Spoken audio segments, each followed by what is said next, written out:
Welcome to the Slade Ham experiment, everybody.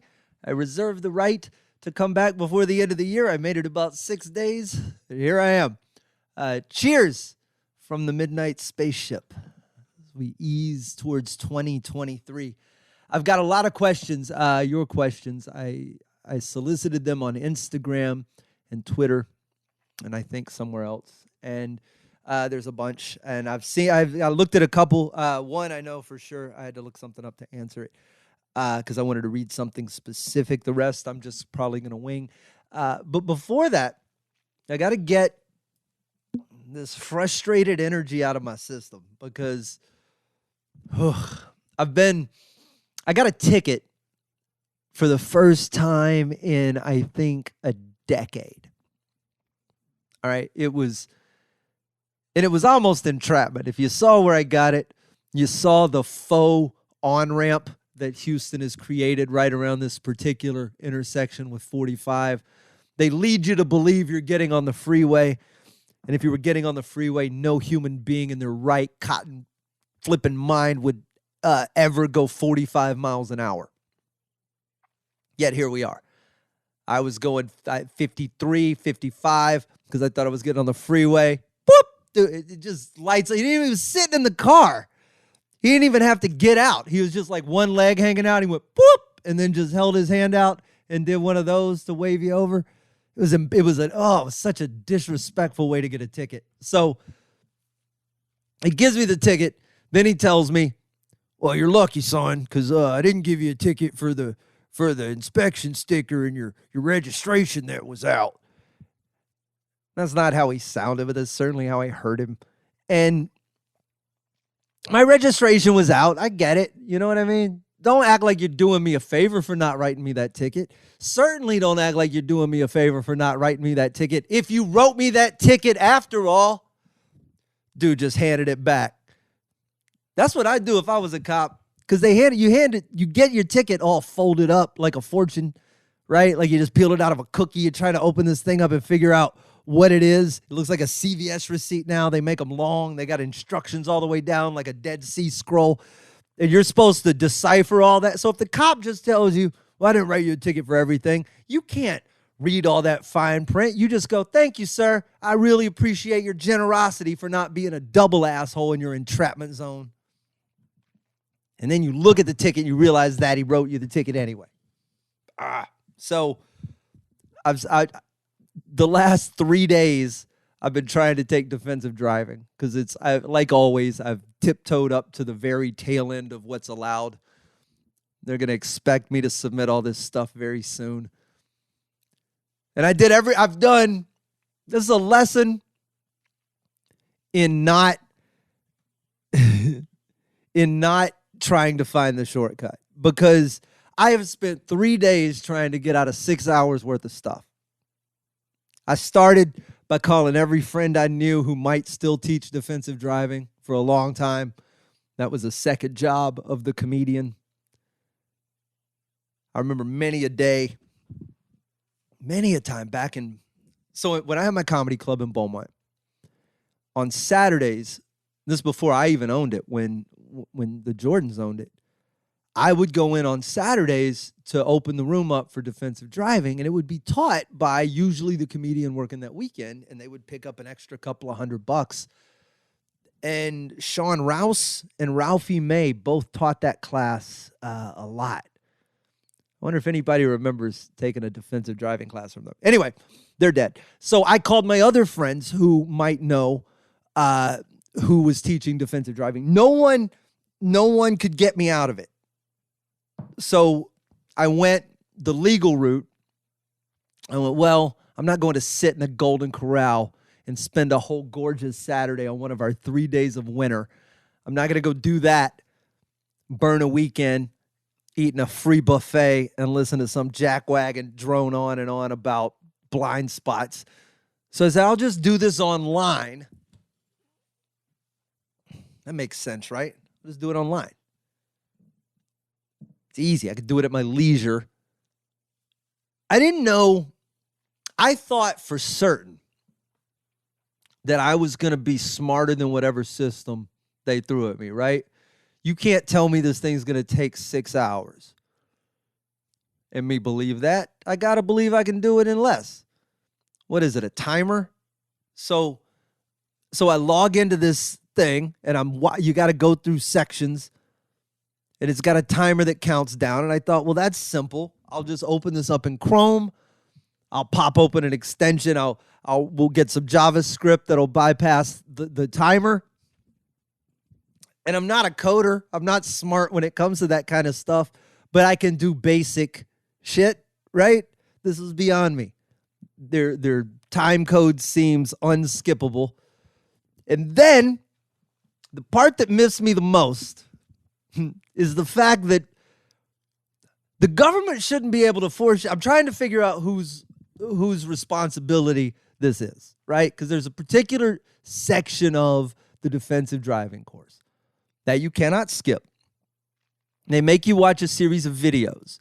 And these videos, they tell you if you don't get the answer right at the end of the video, because they need a way to prove you watched the stupid video, because you're at home grading your own paper.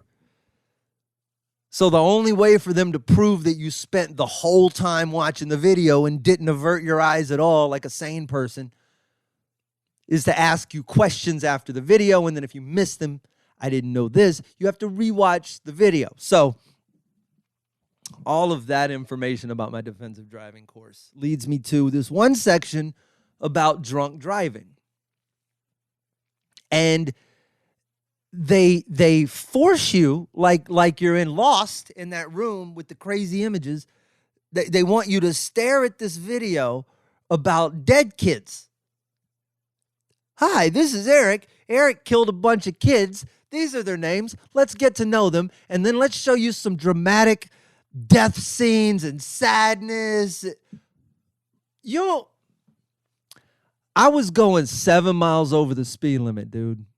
You don't get to subject me to trauma that I can't skip. I remember when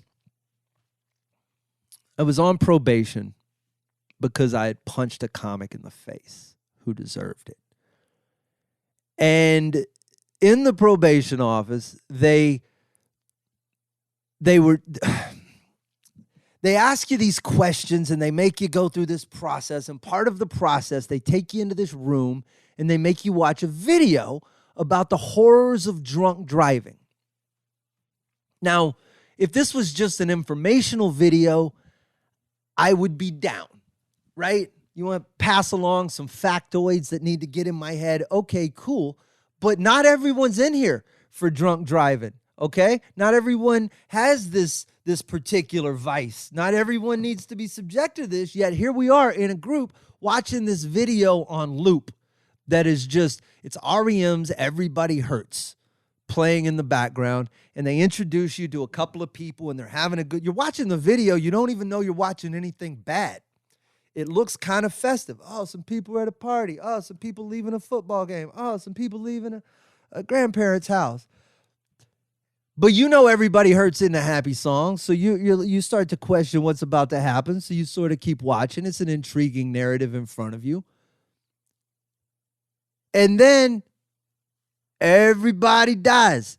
And not just dies, graphically. Like, the special effects department on this video was so on point. I don't know how they did it. The music would just play. You'd hear that sad little guitar, and then you'd see a car slide through an intersection, and then I'm guessing somebody off camera just flung a water balloon full of wet meat into the street because you just, and it's just, oh, that used to be a person because there'd be a shoe there. They'd be like, don't let this happen to you. And you're just like, ah! You can't do that to people. I don't watch horror movies. I don't watch sad movies. Not because I'm scared of them or I just don't want to feel those emotions. Okay? So why am I watching a 15-minute documentary on dead kids because I was speeding on an access road that looked like it was getting onto the freeway? Can we get a class action suit for all of us who have been subjected to this? I know you can make the argument that driving is a privilege and I don't have to get my license, right? And I don't have to pay this ticket. I could just thumb my nose at the government and have my license taken away, and I wouldn't have to watch that stupid video. But man, that's a dumb... So I've spent 3 days trying to do this defensive driving course because I refuse still to watch the video.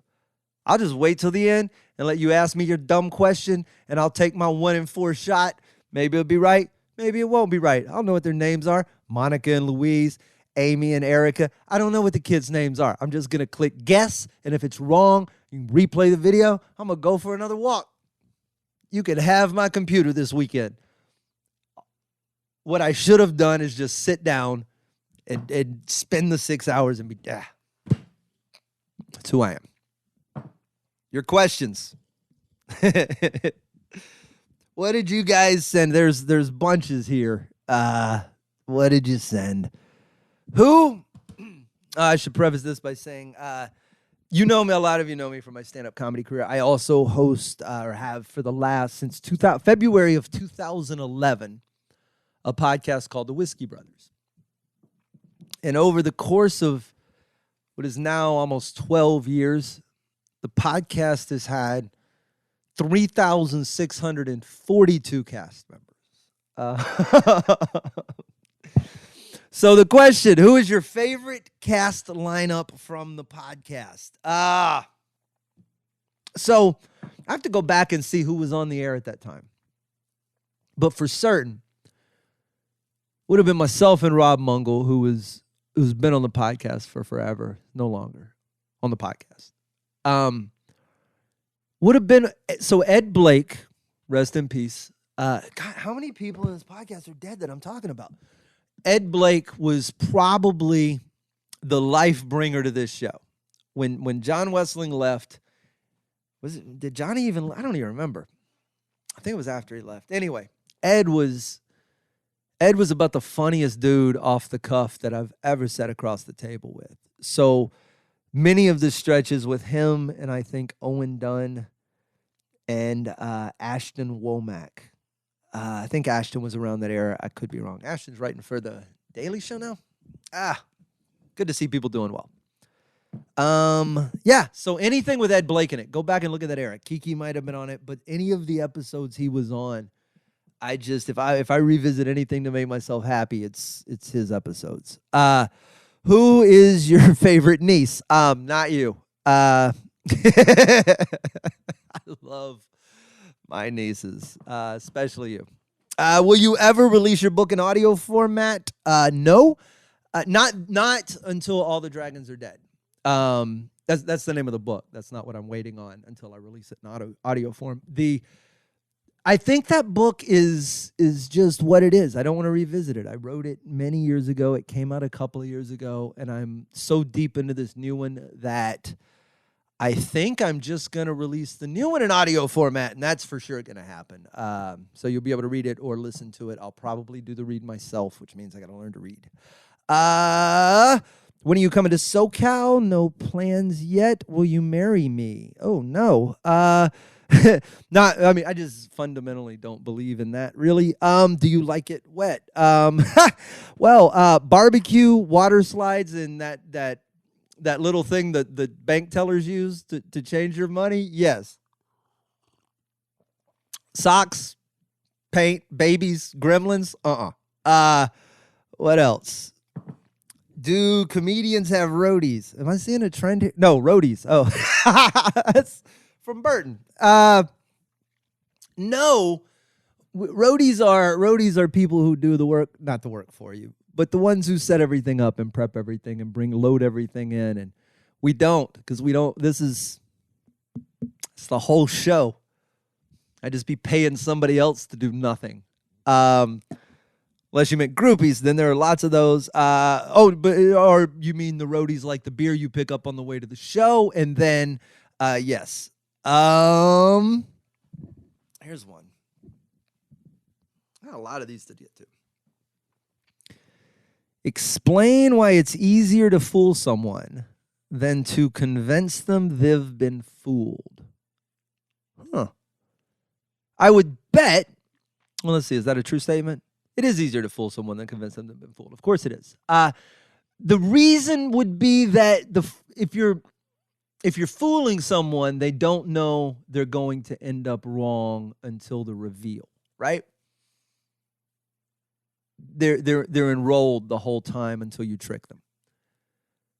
But if you're trying to convince someone they've been fooled, the goal the entire time is for them to be wrong. And they have to know that, right? If they lose this conversation, if they follow this conversation to its end, they're going to be wrong. So yeah, they probably resist that hard. People are very willing to be fooled. All right. How do I know this? I don't know. You know what? I do know. We'll take a stab at it. I'm wearing a NASA shirt. I should at least try to answer the question. Air that's vented, this is going to be so embarrassing. Air that's vented from the ISS, the International Space Station, does it fall back to Earth or just float off in the vacuum of space? That's, all right. Air that's vented from the ISS, does it fall back to Earth or does it just float off in the vacuum of space? Well, okay, here's what I think I know. I think that very little gas is vented into space from the ISS anymore at all. That's what I think. I think that there are chemical processes that I don't completely understand. That, because you got to think about how they get oxygen in the first place, right? You can't just ship everything up. You ship some stuff up, but not everything. So to get oxygen, you have to take water and you have to separate it into hydrogen and oxygen, right? Do electrolysis or some chemical stuff. They electrocute the water. Ta-da, a bucket of hydrogen, a bucket of oxygen. There's magic in between there. So you breathe the oxygen, you're left over with this hydrogen. And I think they used to vent the hydrogen. I think that's what used to happen. And the only reason I can think that wouldn't happen is that venting anything probably operates in some sort of propulsive. It probably propels you a little bit. So I don't know if that's something you want to do, shooting gas out and shoving your space station 30 yards to this. I don't know if that happens or not. But I think that now what they do, they take water, they separate it. The oxygen becomes stuff people breathe. The hydrogen they take, then they collect the carbon dioxide that we all breathe out, well, us, astronauts, smart people, that the astronauts breathe out. They collect all that carbon dioxide, and then they combine that with the hydrogen to form, I guess, the carbon. What does that make? Methane and water, I guess. And then you take the water and you go back and, you take the oxygen and mix it with the hydrogen. You take the carbon and you mix it with the hydrogen. I'm assuming that carbon and hydrogen makes methane. I am not a scientist. You asked the question. But it never falls back down to Earth. That much I think I'm sure about. Here we go. So when you're writing either new material or working on your book, okay, when you hit a roadblock, mental block, what do you do to get over this barrier to continue the work? This is what I needed the answer for. Maybe I still have it in my paste. Okay, so the concept of writer's block is very real. There are absolute moments where the brain just can't find things to write. Words don't come out. At least nothing of meaning. So there's a writer named John McPhee.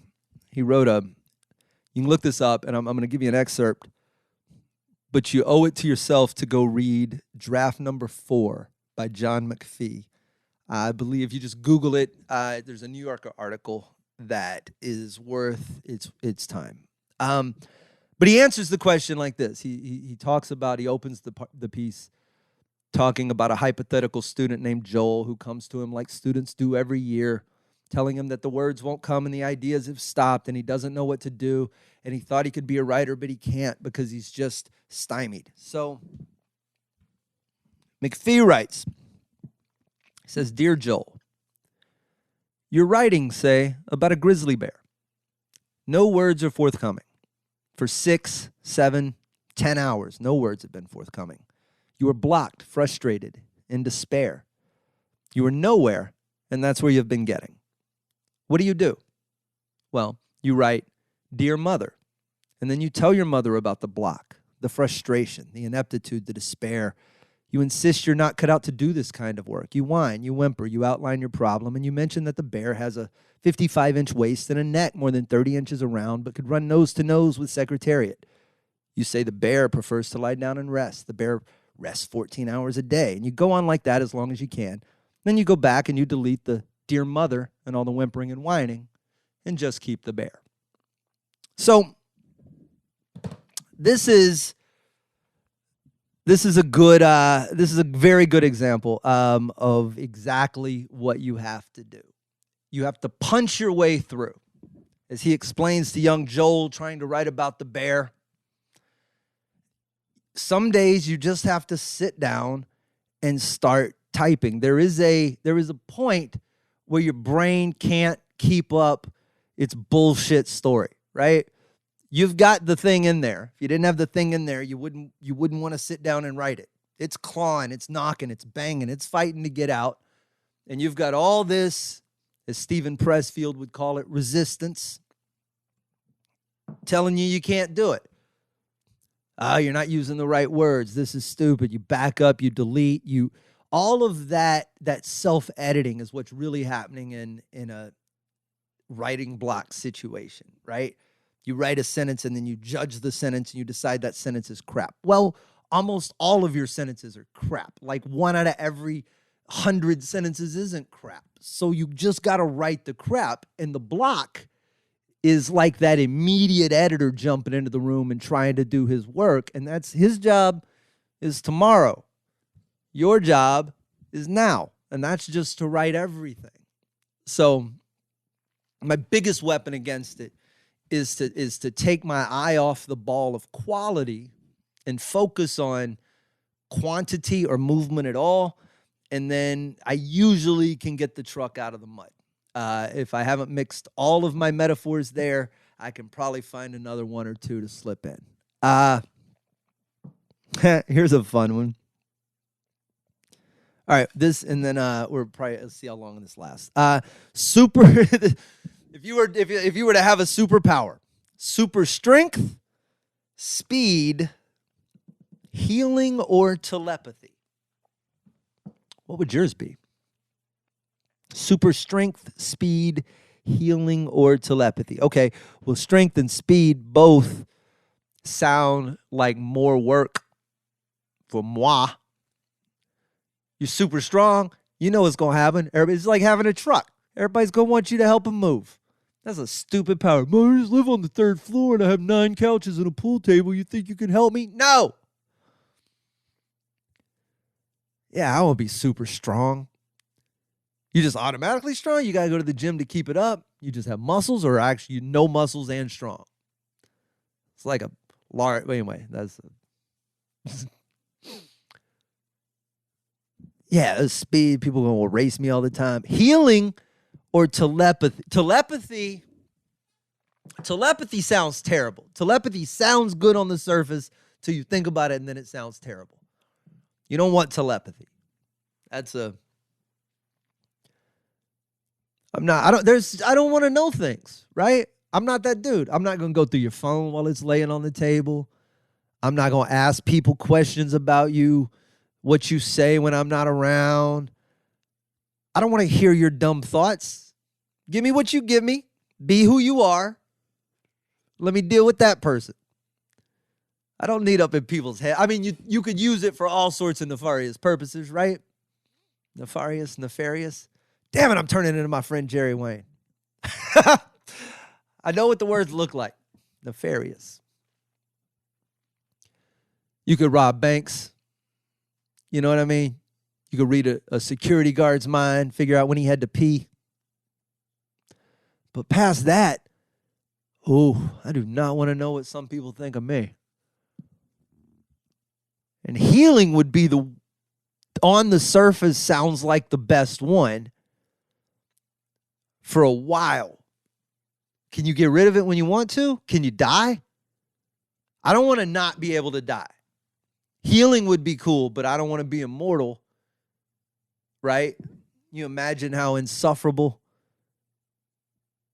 that would be. Have I talked about that? What would happen if you live forever? If you're like 400 years old and you're just dating some 30-something-year-old woman, she's trying to get you into her music and you watch Beethoven live. You're going to watch junk TV.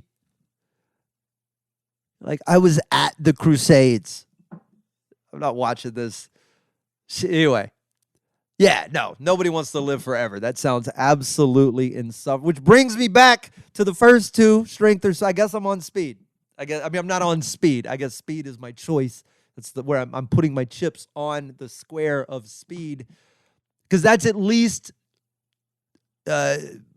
functional, right? That's a practical thing. If I was faster, I could go places in less time. I could probably get more done. I could probably see more of the world. How fast am I? How fast is super speed? Flash speed? Superman? Can I spin around the world? How fast can I get from here to Europe? Am I fast enough to avoid jet lag? Because that's for sure what I'm picking. Although if I had healing, I wouldn't get jet lagged either. Man, you and your questions. All right. Let's get out of here. I'll take your questions again after the first of the year. You guys are fun. You always make me, I don't know about that space station shit. I've got to go look up now how wrong I am. Thank you always for listening. Hit subscribe if you dig it. Lots of stand-up coming after the first of the year. And hopefully very soon the release of the Andy Huggins comedy special. Thank you so much for all of you who made it by the live streaming premiere. I will play the trailer here to give you a taste of what you can expect. And I may still do a year-end countdown. Don't count me out before the beginning of 2023. I just want to give myself the opportunity for a break. Here's Andy Huggins, and I'll be right back. The hard part of stand-up comedy used to be comedy.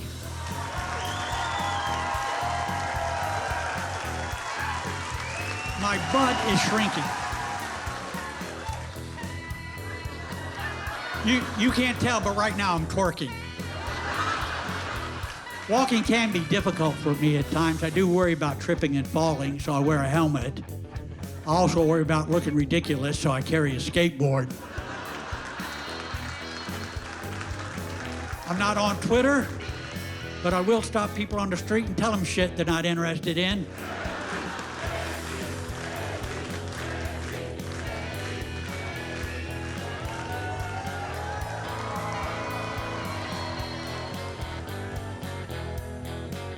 Right? How cool is that?